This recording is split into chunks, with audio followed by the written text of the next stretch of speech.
Ladies and gentlemen, grunts and pogues, this is Warbag, and welcome to another episode of Talking Guns. So, on this one, I'm going to start off, again, the beer of the still same night where I just changed my shirt and combed my hair, saying the quiet part out loud here, but to make sure it looks like a new episode, I did those things. But still drinking the same fucking beer! Hey, 805, son. Yeah, I hope you like it. Because I sure the fuck do.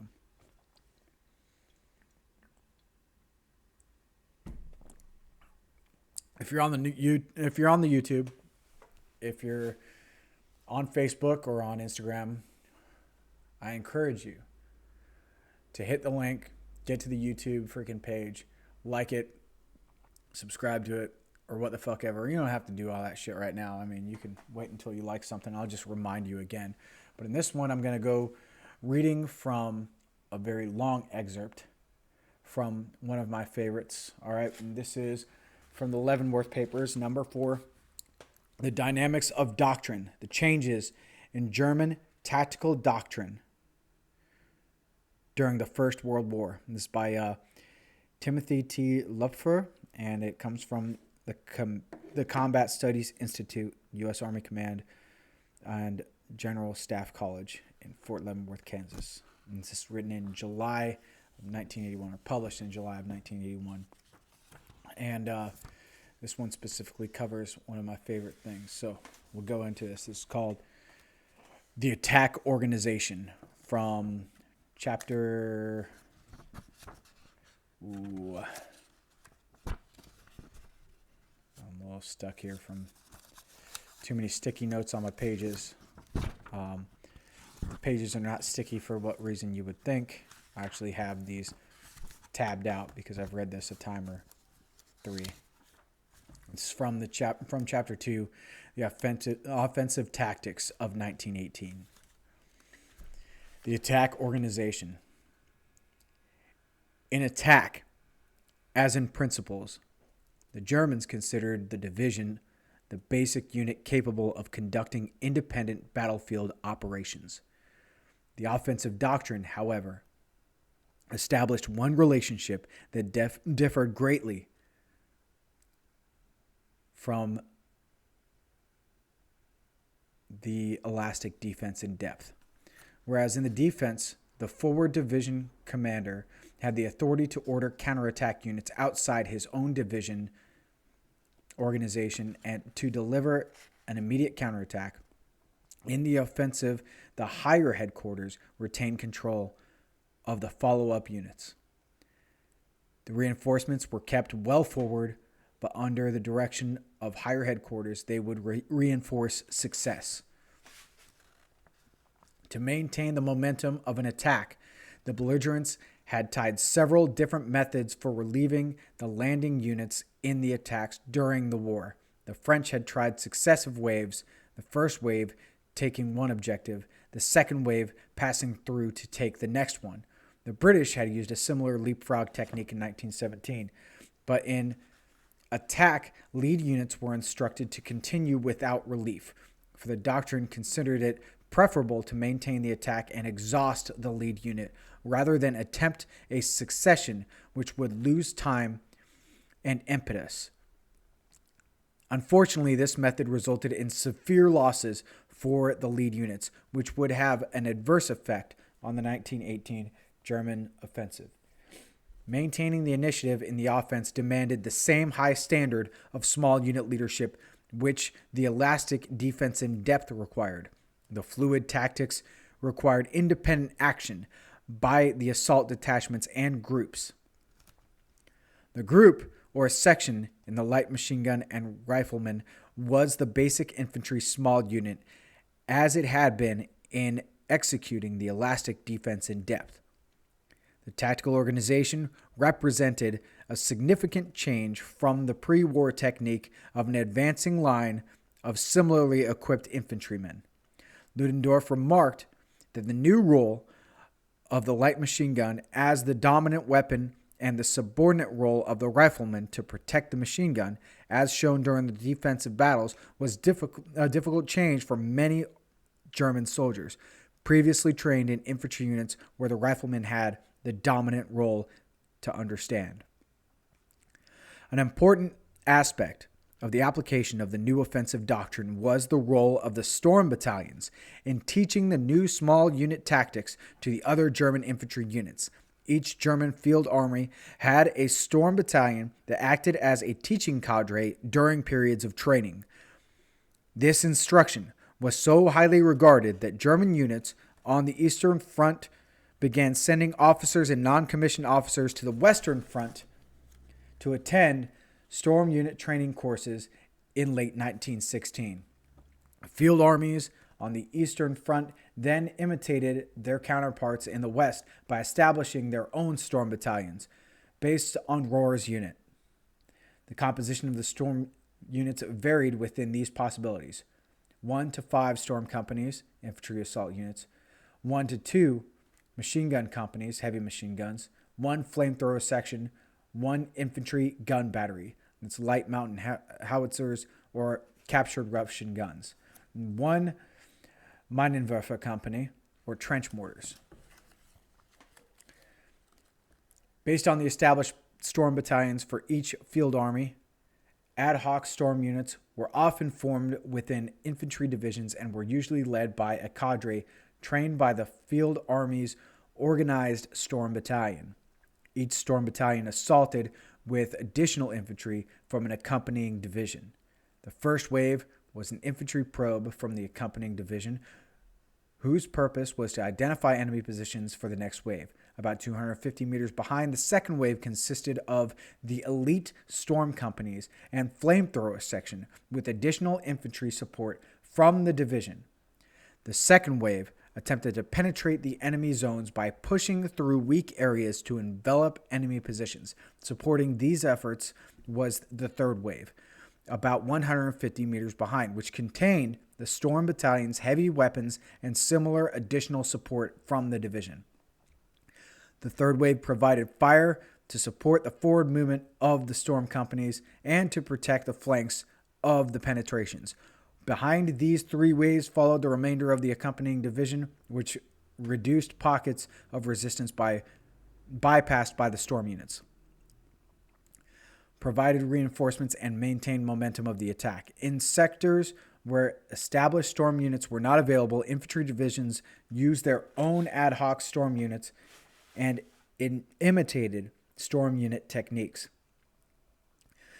The storm unit techniques and the new offensive doctrine emphasize a constant drive forward. Speed and timing were essential for rapid advance, and small unit initiative was crucial to seize the unpredictable and fleeting opportunities of the battlefield. There was no secret formula in these techniques.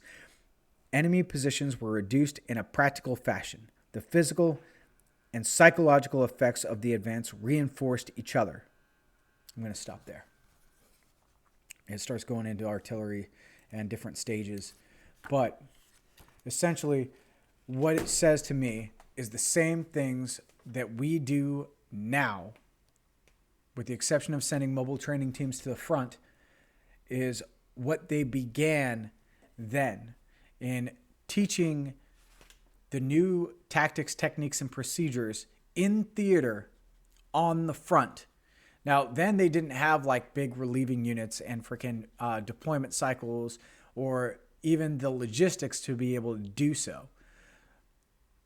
So people stayed at war the whole fucking time.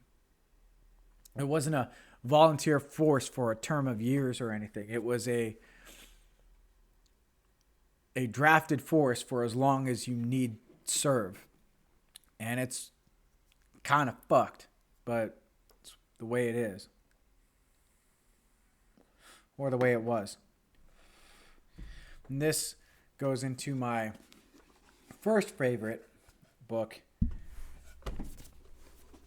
And the very first page from chapter 1, an introduction to machine guns, from machine guns and machine gun gunnery.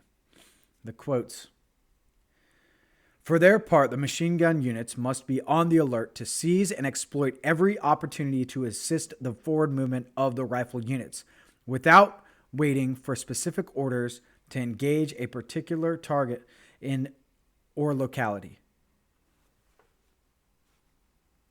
As from FMF RP 12 TAC 2 Infantry in Battle. And the next one comes from the same. Leaders must know what guns can do before the attack starts, what they can do while the attack is in progress, and what they can do during reorganization and consolidation. They must learn to seek and recognize opportunities for deploying machine guns in every phase of the action. Finally, they must have the aggressiveness to keep everlastingly at the task of getting the guns forward so that when the opportunity does present, they will be able to seize it. So that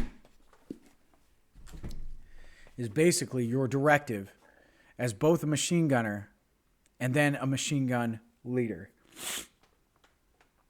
To be always in support of the attack. And then to be always aware of opportunities as they present themselves to you. And be able to, equipped with the knowledge, to exploit those gaps, those openings. That's all it is. And that's all it ever was or will be and everything. When you're a machine gunner, you are a supporting unit in support of the attack. Your attack isn't planned by you. The entire thing is not. The entire attack is planned essentially through the company commander and his platoon commanders and their ability to support the entire attack. And they also must know how to employ machine guns. But it is your job as a machine gun leader, whether you're attached to a platoon as a squad or you remain in support of the company as a section or as a cap platoon altogether in support of the battalion generally, this is your job to know where you can fit in and where you can make things happen, and always strive to be at the front. That way, when those opportunities present themselves, you have the guns and you have the gear and you have the guys that you need to be able to do it. You can't just go leaving a machine gun section way back in the rear or a machine gun squad back in the rear. You need to bring them to the front, forward in the offense, to the front, forward in the defense. If in reserve, they should be conducting patrols, not just sitting there. It's not a relief force. It's not even just a finishing force. It's a getting shit fucking done force. So that's the great thing about machine guns. So this is, reading. It's a thing that I like to do. All right. And getting information from, old things, old papers and old doctrine and shit like that is always good because a lot of times it recycles itself and it remains consistently true until the environment changes. And the environment hasn't really changed all that much. We have electronic warfare capabilities that have freaking changed, but the way that a round interacts as it's going through the fucking air and shit like that, through ballistics or terminal ballistics and shit when it impacts a fucking body, right, has not motherfucking changed. It's still effective. They've developed armor. There's armor that can stop machine gun rounds. But it's still not freaking effectively enough, light enough, or freaking mobile enough to be used on individuals. So that's just kind of the way it is. Machine guns are still fucking effective, extremely effective. And that's what we need to do. I mean, if you want to challenge that with, we have heavy armor, there is still use for machine guns in this publication here in AntiArmor Operations. This is also an old one, FMFM 2 TAC 11 and shit, AntiArmor Operations.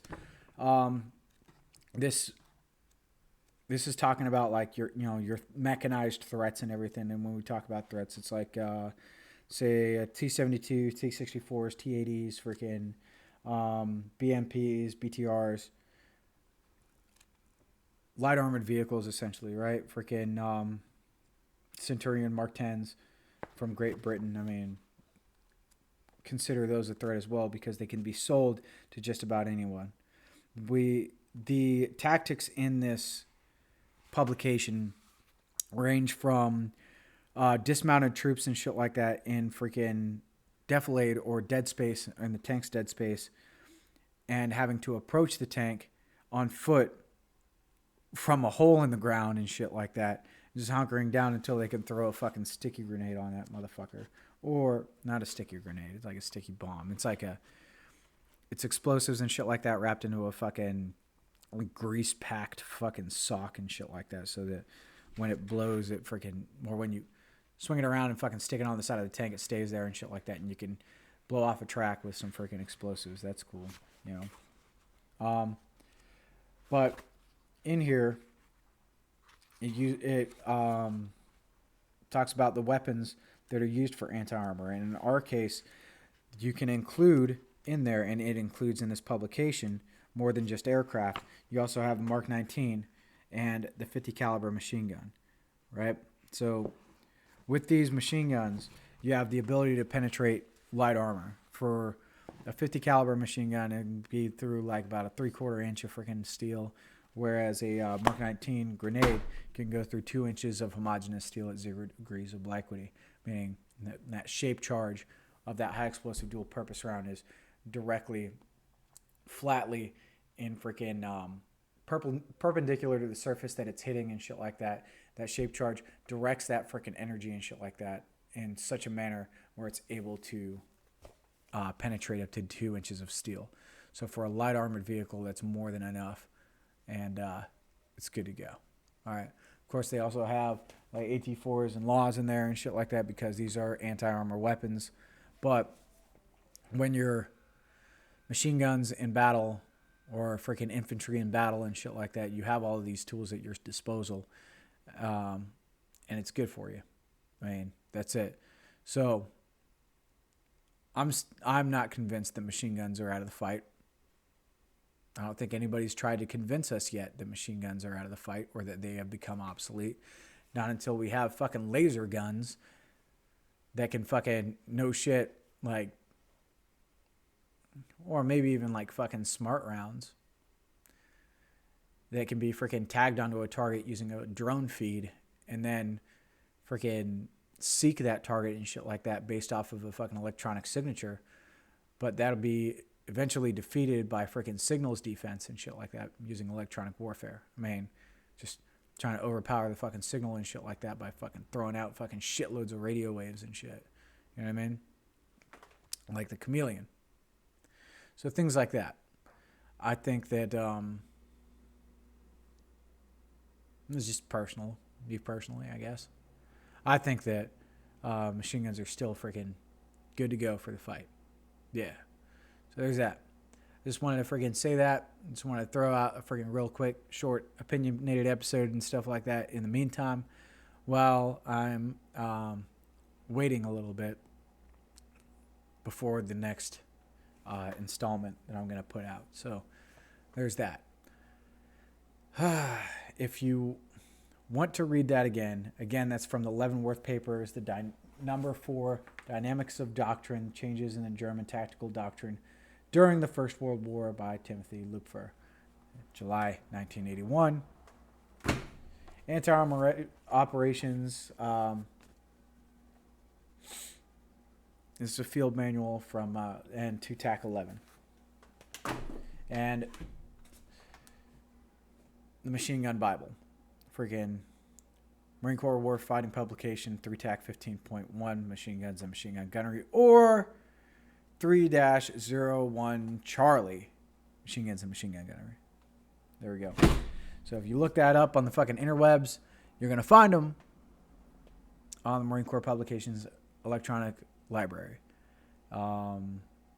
because they're old. If you're interested. Doubt you are, but if you need the information because you're a freaking young TOEFL and stuff like that and you're going to war, Do it. Look it up. Another book. All right, because I fucking love reading and I know this guy really well. All right. Well, not really well, not anymore. It's been a while. All right, so this one is called Left of Bang. It's written by Patrick Van Horn, who used to be my platoon commander back in 2007 in Iraq, and Jason Riley, who was a major, I think, when he retired, and it's received some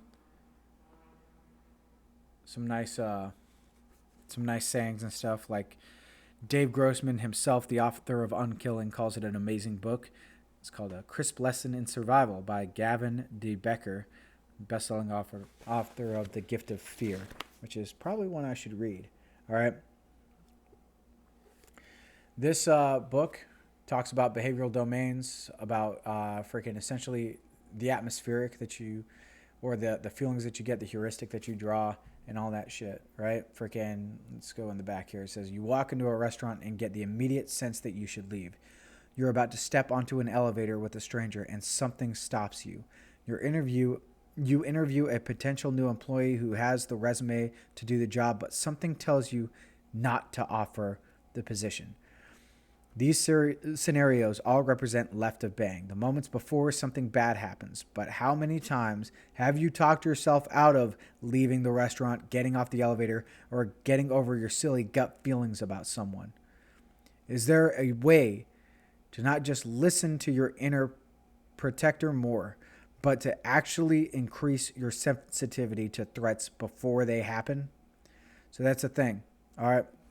Lieutenant General legendary Marine General James Mattis asked the same question and issued a directive to operationalize the Marine Corps Combat Hunter Program, a comprehensive and no-nonsense approach to heightening each and every one of our gifts of fear. Left of Bang is the result. So, this good book you should read if you're a cop, or if you're in the infantry, or if you just want to. It's really good. I've read it a couple of times, and it's the basis behind the freaking Combat Hunter Program and everything that we teach at the School of Infantry about freaking, essentially combat hunter freaking shit. Behavioral domains and whatnot. All right, so there's that. It's also taught with freaking a bit of Cooper's color code stuff. And on the previous episode, when I was on the All Clear podcast, that's was discussed a little bit. But yeah. Good times. Yeah. So there it is. Very serious, freaking straightforward fucking podcast day and shit without me. Well, I did curse quite a bit, didn't I? It happens. But, I mean, it is what it is. I didn't tell any jokes, so that might be good. I usually need a guest star to be fucking funny. But yeah, there's that. Or I just need to be really fucking drunk and just say whatever the hell I want. But yeah, I don't really do that so much anymore. What a bummer. All right, so that's it. That's enough of this one. We're good. I'll see you guys around freaking next time that I go and record another fucking episode and shit. And hopefully I'm not all alone. Peace out.